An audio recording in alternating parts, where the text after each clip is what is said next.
So, ayun mga boss. Konting kaalaman lang mga boss. Regarding po yan sa nasa likuran ko.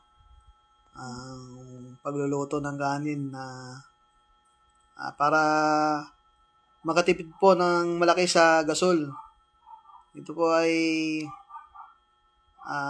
sa pagsasaing po. Kung kayo po ay magsasaing, antayin nyo pong kumulo. Kumulo yung ating sinaing. Tapos po, pagkatapos pong kumulo yung sinaing natin,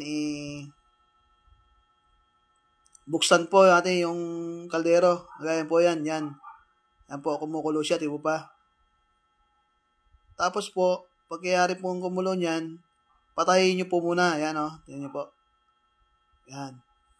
So, syempre po, pag pinatay nyo yan, mayroon pa siyang matitirang init sa loob ng kaldero, tsaka yung pagkulupon yung antayin nyo po siyang matuyo. Buksan nyo po siya ulit ng pantayin nyo siya matuyo. Tapos po, tsaka yung inin. Mga ilang minuto po ang makalipas, balikan nyo, sigurado po yun. 101% po, wala na akong tubig yan.